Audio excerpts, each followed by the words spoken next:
Roy Jones Jr. wants Anthony Joshua to avoid Deontay Wilder. I am not letting this go. Push the weight in the flex. Flex alive is 1 in the 6. Fit the runner, boy, you nigga, no question. You will run a motherfucker high stepping. Hey, you never had a big enough weapon. Motherfucker never learned your lesson. I'm an 88 pack nigga. Woof. I'm an 88 pack nigga. I mean, day walker, drink blood, fangs out, full moon, motherfucker change like a hoe, nigga. I'm just a nigga from the hood trying to stack a little cheddar for the money. Oh, man. Drew Titan, Bronx on deck. Shout out to the mighty LDBC. Just read an article off a boxing scene.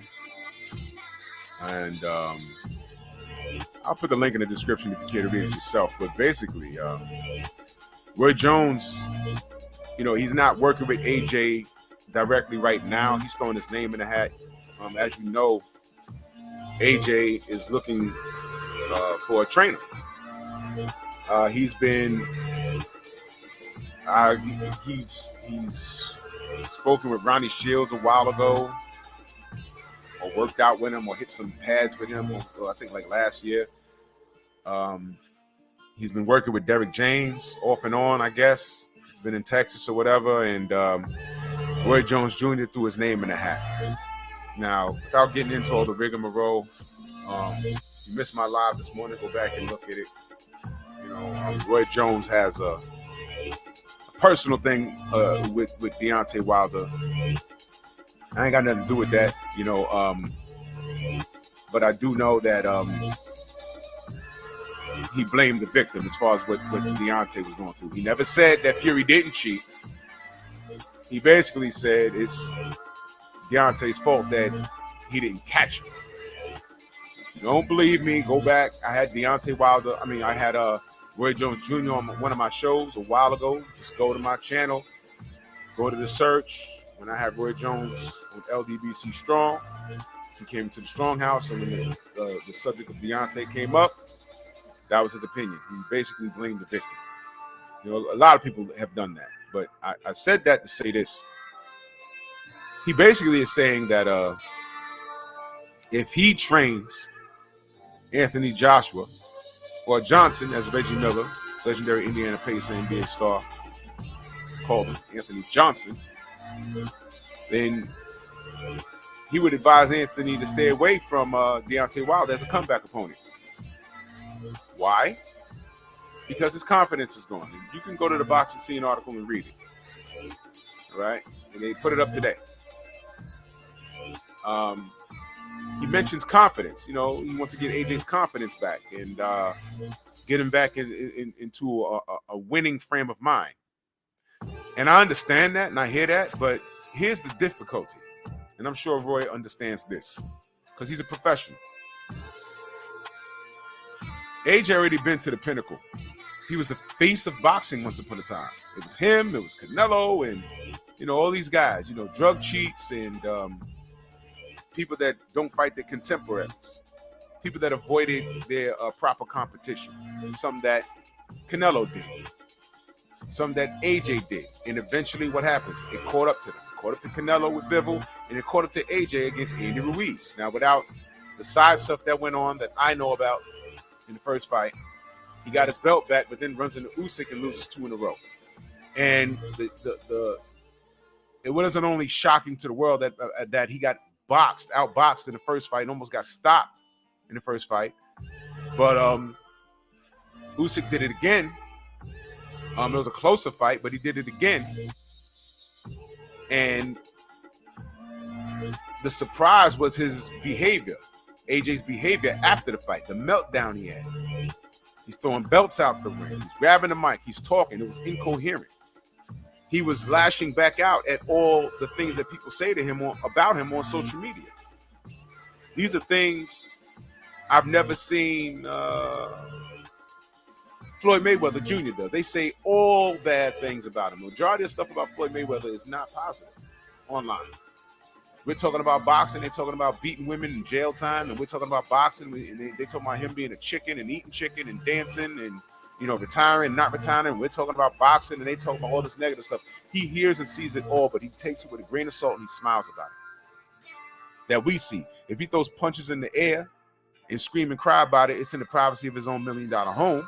Which one? I don't know. But all press is good press to him, good or bad. Anthony Joshua, his skin ain't thick. When he's winning, he's on top of the world. But when he's in the ring with an opponent that fights him back, that he can't touch, he's having a meltdown. He turned into a grown adolescent. So Roy Jones Jr. is saying, you know what? Okay, you're back and all.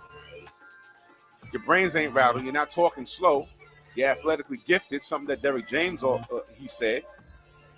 But Wilder's not the guy you want to get in the ring with, because bottom line, I'm not going to read the whole article. But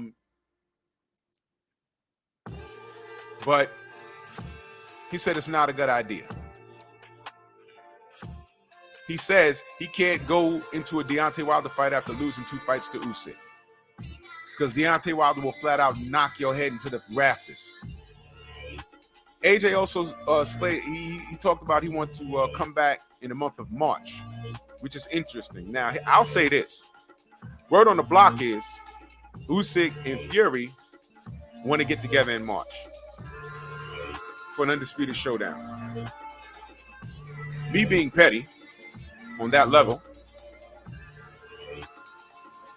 I would wait to see what Saturday that Usyk and Fury are fighting on. And if AJ says, screw that, I want to fight Wilder, fight on that same Saturday and see who gets the most views. Face of boxing, right? That's just me being petty. That's a sidebar.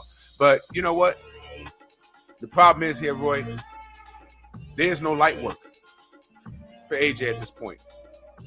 He's a former unified champion. He was on top of the world. He was marketed as such, Roy. He was marketed as such. They already had him as an all-time great, Roy. They already did. He was on top of the freaking world. You couldn't tell his fans anything. They were trolling and talking and in our chats, and you know, it was ridiculous. I ask my audience all the time, and I'm gonna ask you listening, if you're listening for the first time, where are the AJ fans at in America? There was a bunch of them. They were everywhere. They're gone now. Where'd they go? I'm wondering where they at. Where did they go? AJ fans in the UK, they turned on him. So now where the UK where it was at, the face of boxing, and you know, that's the place of boxing now. Now the guy that you praise is in America looking for a new trainer. Not McCracken or anybody else you could think of over there. He's over here. Ronnie Shields, Derrick James, Roy Jones wants to throw his name in the hat. Now this is a person who shot at the UK fanboys and girls over there. How does that make you feel? You're gonna throw AJ out with the bathwater now? Throw the baby out with the bathwater. You're gonna throw the AJ out with the bathwater. That's what y'all did?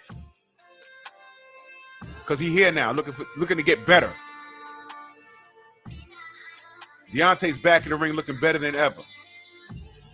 He's not rattled. Confidence it never left. It's always been up. It's never left. And he still want that Fury smoke. And he wanted that Usyk smoke. And Usyk don't want no smoke with him.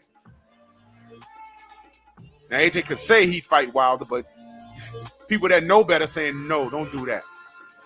Eddie Hearn don't even want him to do that. Because he hasn't made all his money back. He hasn't gotten a full return on his investment right now. So it's business as usual. Stay away from Deontay. That's what they're saying, right? Ladies and gentlemen, time reveals all truth. We told you about this guy. I just want to see what he does next. But shout out to Roy. Maybe I'll text him. Yeah, you're right in what you're saying, but I don't know how that's going to work out. There's no light work. What is he going to do? A rematch with Joseph Parker? That can go sour because Joseph Parker held his own. You better hope if you do fight Joseph Parker again that he's damaged after he lost to Joe Joyce. What are you going to do, fight Joe Joyce? Not recommended, AJ. Not recommended. What are you going to do? Wait for Daniel Dubois' knee to heal up? You fight him? I heard he starched you in sparring. But you know, sparring is sparring. And Dubois has had a rough way to go. Maybe that's a safe fight for you. But you're a former champion. There is no light work for you at this point. So Deontay's coming off the outstanding win at the Barclays. It was a knockout, but yeah, you know, everyone's saying, oh, it was only Robert Helenius who beat Adam Koronaki, who was on the tear twice. There's nowhere to go. I hope you do fight Deontay, because then we ain't got to hear from you ever again. Bronx on deck. Move!